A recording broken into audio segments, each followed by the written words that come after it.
Welcome. We're glad you found this recorded presentation by the Knox County Master Gardeners. We are a volunteer community service group affiliated with the University of Tennessee, as well as Tennessee State University and their cooperative extension programs. The mission of the Knox County Master Gardener program is to educate and serve the community using research-based information on best practices in horticulture, environmental stewardship, and integrated pest management. One of the ways we educate is through our Speakers Bureau. We normally present to live audiences 4 times a month, with 2 topics being presented twice, once on a Saturday at a county branch library, and a repeat on a weekday at a county senior center. But with COVID-19, these are not normal times. During May, all 4 of our regular county venues were closed. The duration of those closures is expected to be 8 weeks. And because of our affiliation with the University of Tennessee, we are banned from any public gathering of any size until August 1. So, after sitting on the sidelines during April and May, we have found an alternate way to present the talks that we had on the schedule for June and July. It is likely that we will continue this alternate delivery method in August. We hope to be back in front of live audiences for September and October, and if we are, we plan to record those sessions. If group gatherings of up to 50 people are still prohibited, we will complete our planned schedule using this new format. On the slide, you see our website address and a portion of our website homepage. The website provides information on Knox County Master Gardener projects and activities, and includes a calendar of events. All of our Speakers Bureau talks are on this calendar and include the name of the presenter, the topic, and a brief description. For the talks given in this alternative method, you will also find the link to where the recorded presentation can be found. Thanks again for finding this particular recording, and now let's get started with the actual presentation.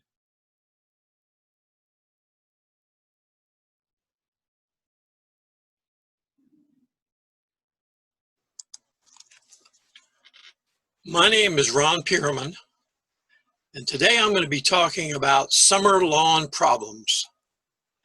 You know, it would be nice if we all could say that we had no problems with our lawn at any time during the year. And that's usually not the case. And we particularly have problems and concerns during the heat of the summer. So today I will be discussing what many think is the most difficult time for lawn problems. So what are these lawn problems? And why are they summer problems?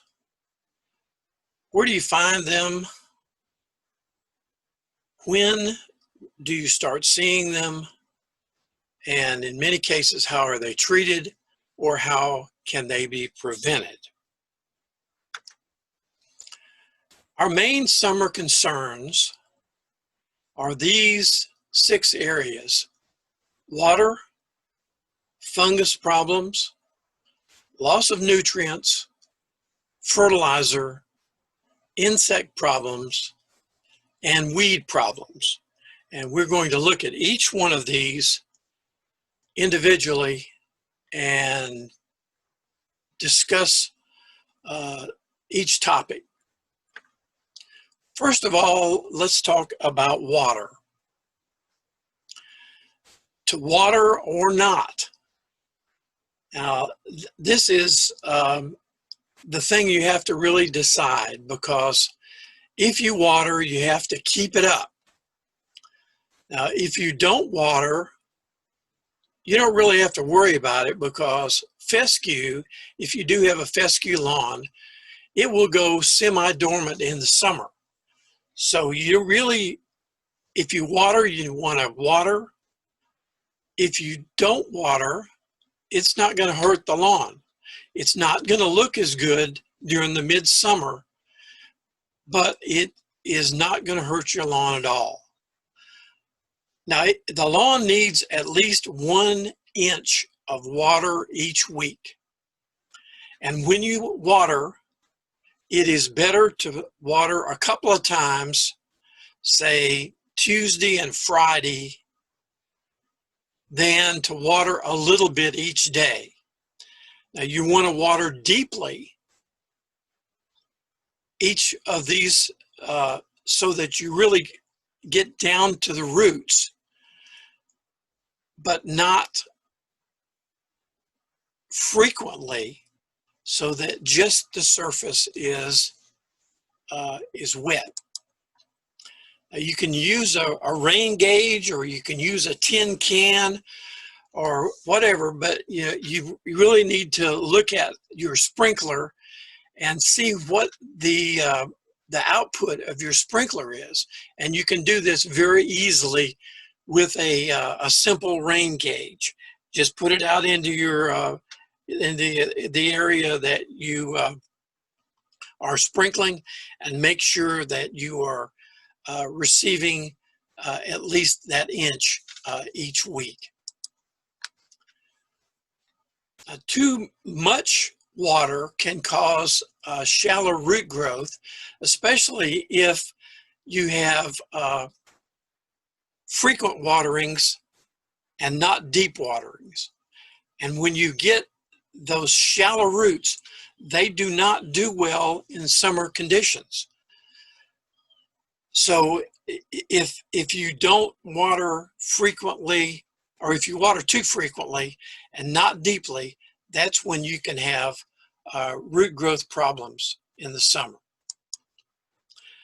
Now, you can see here from this that if you water deep and infrequently, your roots will be deep and dense. And if you water deep but too frequently, the density lessens. And of course, then if you water shallowly, all your dense roots are going to be up near the surface, and that is really what causes the problems. Next thing, and one of the most common things that you're going to see in the summertime is fungus problems. Now, the fungus problems can occur after a rainy spring, which we have had in the past, and it can also occur when you have very heavy thatch that gets wet for extended periods, and this can increase fungus disease. You can also have root rot, which is a fungus disease, and that's caused by your lawn sitting in water over a long period of time. It can also be from mowing too high, and your ground level soil is not able to dry out. And it can also be from compacted soil. Now, the main thing about fungus diseases are that they are really infrequent. The fungus diseases that you are going to see in East Tennessee are included here. The brown patch is by far the most common. The brown patch, as you can see, produces these brown patches on the lawn, and they are very irregular. And this is a pretty extensive infestation of the brown patch. The way you can tell it, you can see the mycelium here, but particularly these individual blades, this is how you can really tell brown patch, because it starts at the tip and they turn brown and they curl. So if you get down into the lawn, you can see the curling brown tips, and that's a pretty good indicator that you have brown patch. As I said, this is the most common one in East Tennessee, and the most common that you will run into. Now, the other one that you could see is called dollar spot. And the reason it's called dollar spot is these are very small patches, and they are about the size of a silver dollar. And they're very localized. You don't see these as often as you do brown patch, but the distinguishing characteristic of this are these banded patterns on the individual strands of grass. You can see the bands here, and that is a good indicator of dollar spot. Now, Pythium is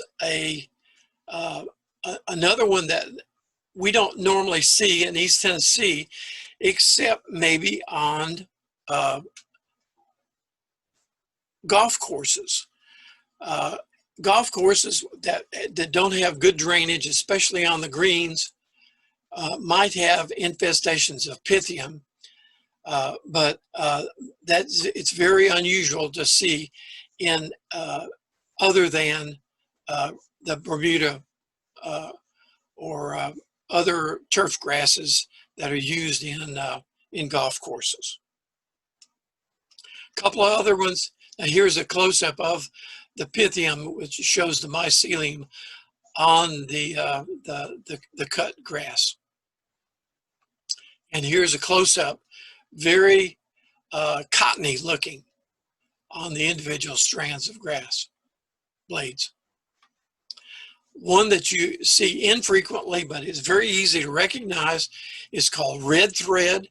And the way you recognize this is the individual strands of mycelium are red. And so that's very easy to see. Another one that you might run into are rust.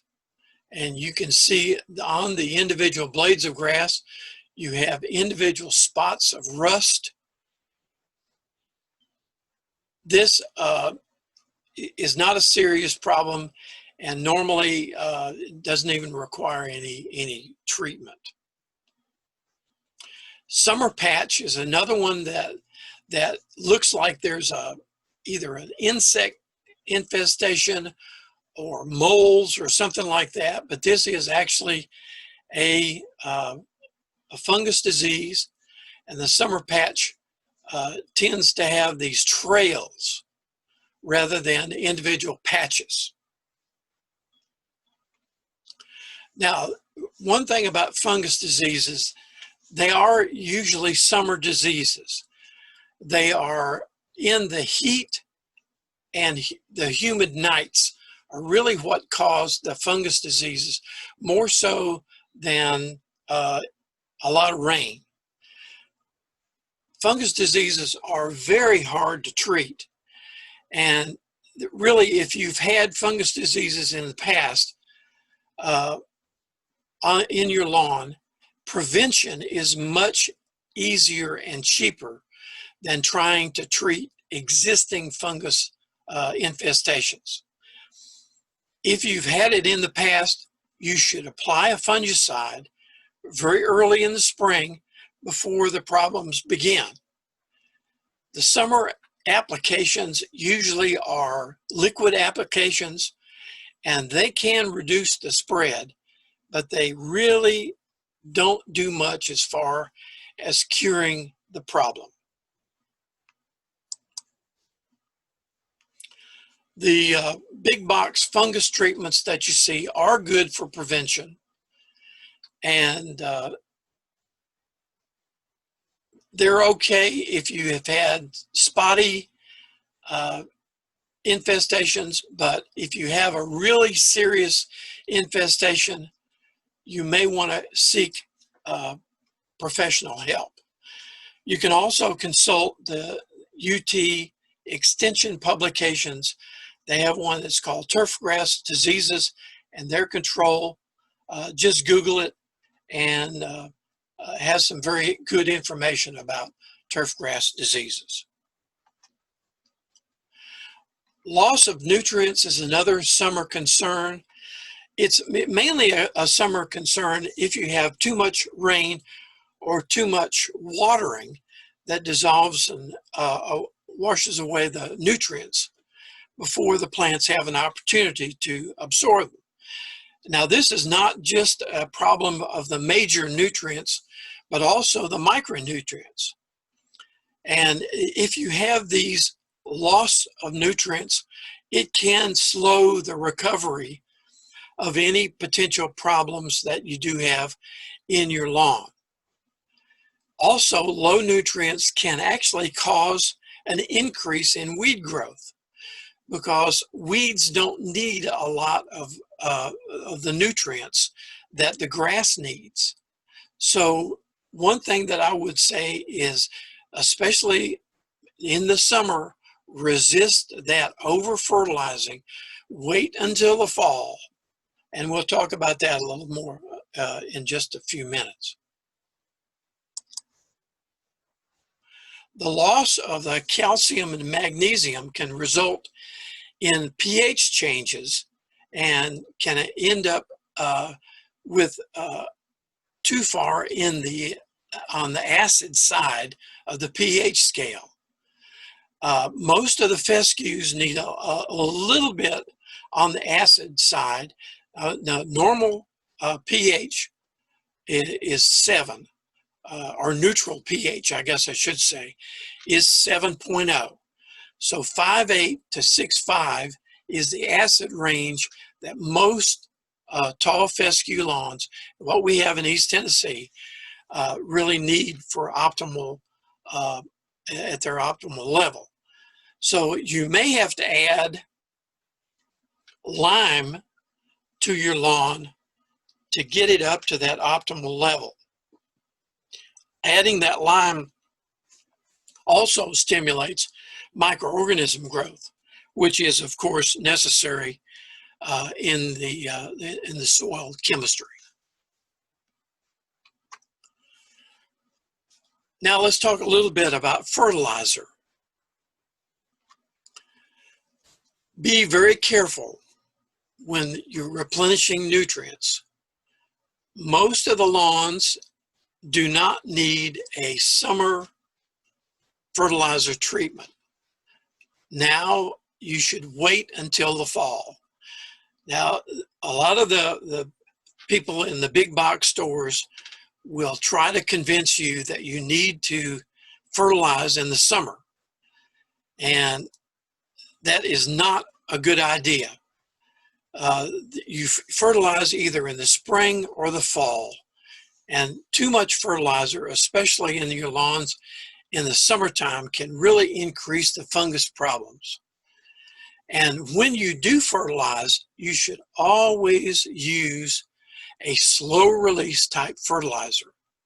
You never ever want to use a quick release, what we might call a garden type fertilizer that would have ammonia based that would quickly release the fertilizer.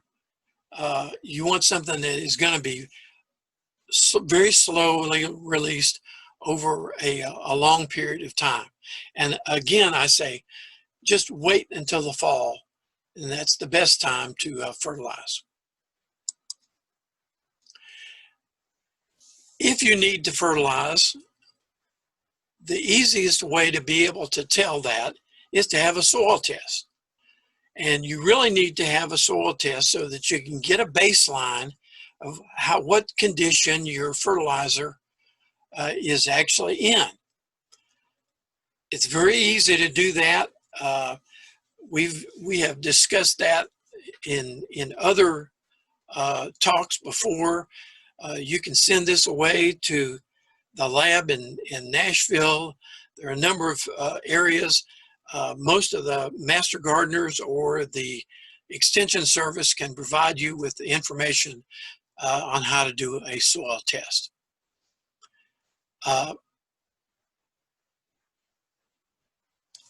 you can correct the pH level, and that also affects your fertilizer utilization. You need to have the fertilizer at the proper pH, or the proper pH, in order for the fertilizer to be utilized by the plants. And it is obviously much worse to over-fertilize than under-fertilize. A lot of lawns don't really need all that much fertilization. And again, the best way to test is to do a soil test to really determine what nutrients your soil needs.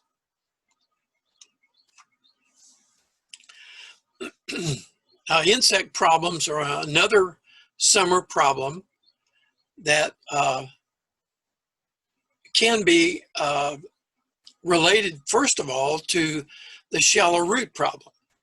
Now, if your roots are very shallow because of watering too frequently, then those shallow roots make it much easier for the insects to damage your lawn than it would be if your roots are very deep. Most of that damage comes from the upper portion just below the surface of the soil. Now, my recommendation is to treat infestations only. Preventative treatment is really not necessary for most insect infestations. You don't want to do a blanket treatment of your entire lawn, especially if you don't see any insect problems. You got to realize that most of the insects that are in the lawn are beneficial insects, and they're not detrimental to your lawn. One of the exceptions to that is fire ants. If you see fire ants, you really need to treat them chemically. They're not native to North America, and they really need to be treated chemically to get rid of the fire ants locally.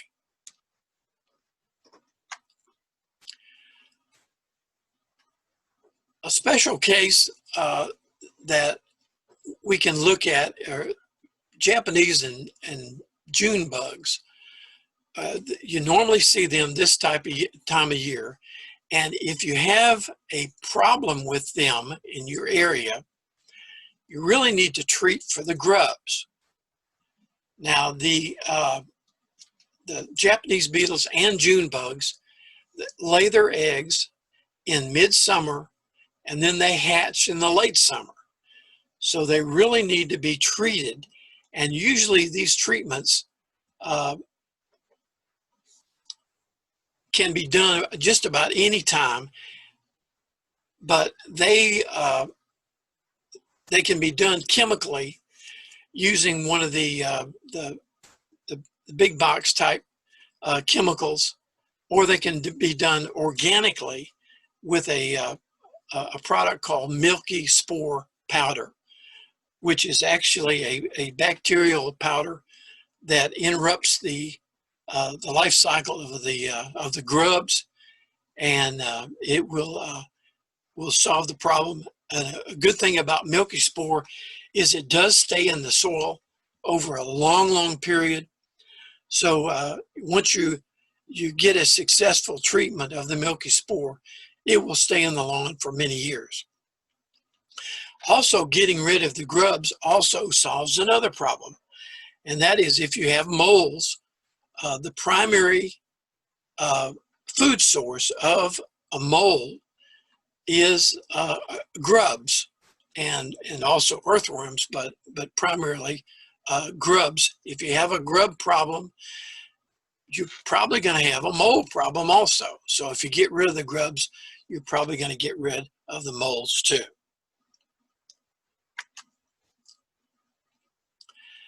Now, lastly, we're going to talk about weed problems. Now, in the summertime,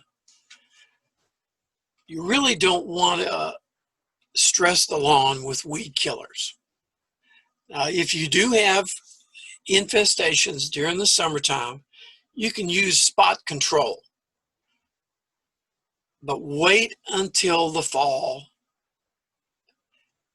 and treat weeds in the fall. One, if you're going to reseed, you don't want to treat for weeds right now. If you don't plan to reseed, you can go ahead and treat for weeds in the fall. Remember, a healthy lawn has fewer weeds.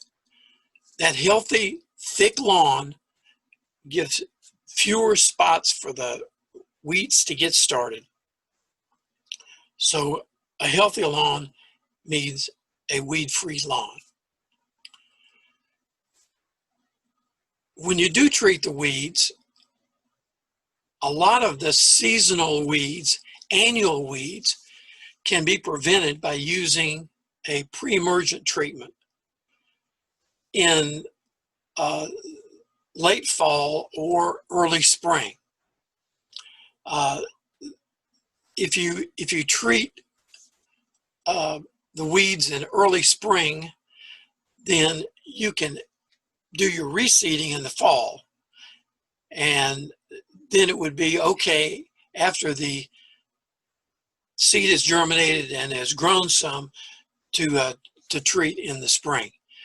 Also, pre-emergent treatments are not going to really hurt the newly seeded lawn as much as the chemical treatments.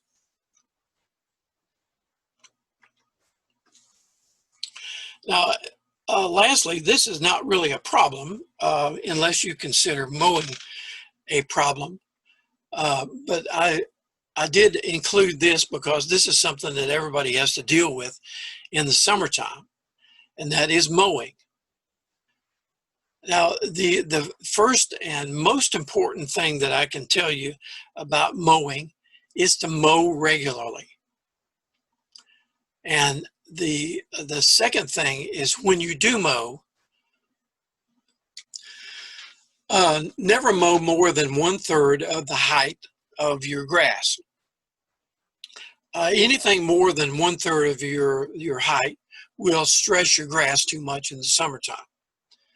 Our fescue lawns should normally be cut 3 to 3.5 inches in height. Now, if you normally cut your lawn a little bit shorter than that, you can also increase the height just a little bit more than 3 inches in the summer heat, and that also protects your lawn a little more. And if you mow on a regular basis where your clippings are either mulched, then you don't have to pick them up. Don't feel like you need to be picking up all your clippings on a fescue lawn. The fescue lawn does not produce thatch like some of the running rhizomatous types of grass do. So you really don't have to worry too much about cutting your or leaving your clippings on fescue.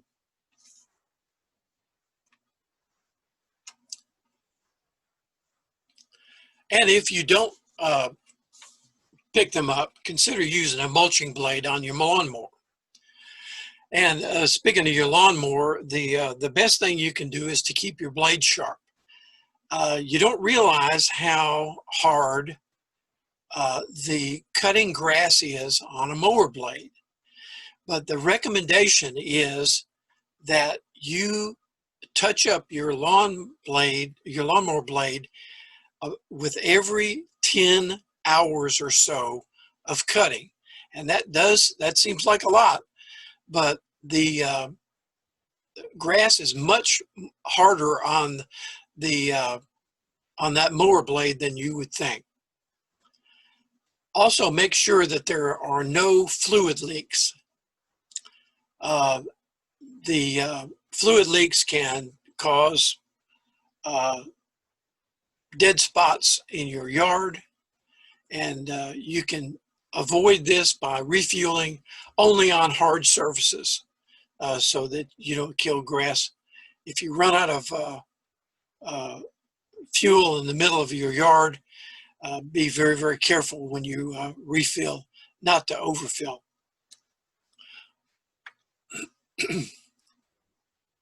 So what can you do to improve your yard for next year? Well, fertilize and replant in the fall.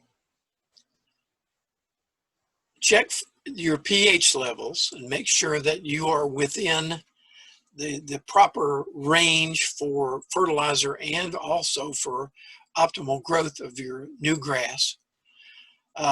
Again, soil test early in the spring.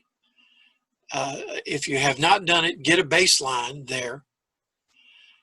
Treat for weeds early in the spring or in the fall if you're not going to reseed. And haven't really said too much about aeration, but aeration is something that cannot really be overdone. Recommendations are that you aerate twice a year, spring and fall, and it really does a lot for the lawn. Several different kinds of equipment for aeration.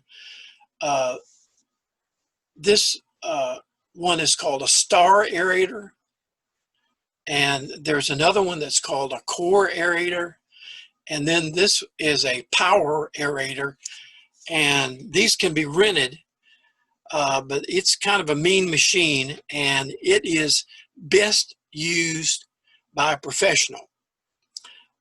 They're difficult to handle, and but they do a wonderful job, and they get a deeper core than the consumer type core aerators. When you do aerate, you can see what the cores do. They allow both moisture, nutrients, and oxygen to get down into the deepest part of the roots. They relieve compacted soil so that your roots are able to grow deeper, and really does increase the density of your lawn.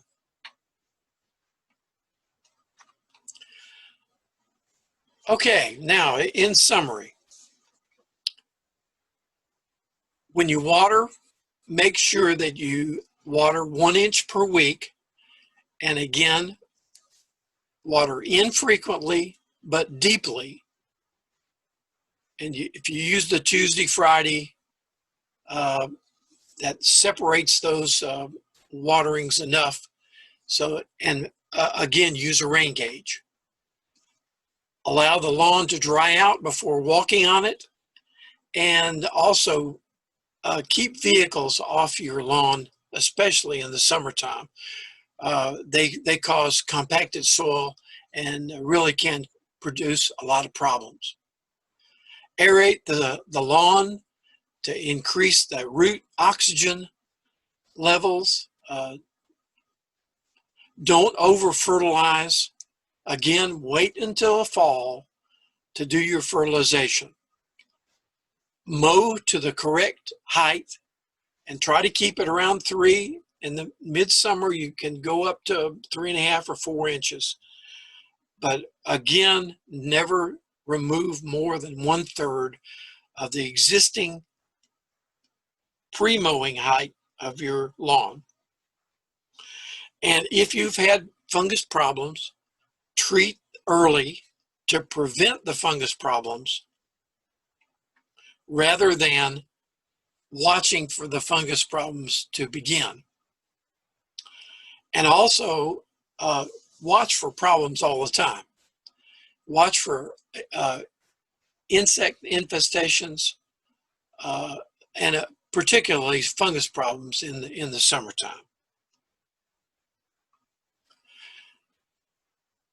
And finally, a healthy lawn is denser and better able to resist weeds than a neglected one. That healthy lawn is going to look good, and it looks good by proper cutting, watering, fertilizing, and aerating. Good timing and techniques mean less time and effort. We hope you enjoyed this presentation and that you learned something that will help you in your gardening endeavors, whether that means more blooms on your flowers and ornamental shrubs, attracting more pollinators to your garden, or improving your vegetable production. As we were not able to field your questions today, we want to close by offering you some ways to reach us. As you can see on this slide, we have a presence on Facebook. You may post questions to either of these Facebook pages. Feel free to upload a photo, especially if it helps to describe the problem you have. If you are not a Facebook user, you may call the Extension office at 865-215-2340 and leave a detailed message with your question. Your question will be forwarded to a master gardener to research and respond to you. You may also send an email to Ryland Thompson, the Knox County Extension agent who advises the local Master Gardener program. If a photo would help to describe the problem, feel free to attach one or two. Try to keep the total attachments to less than 5 megabytes. You may get a response directly from Ryland, or he may route your question to a Master Gardener to research and respond to you. We are eager to return to public presentations.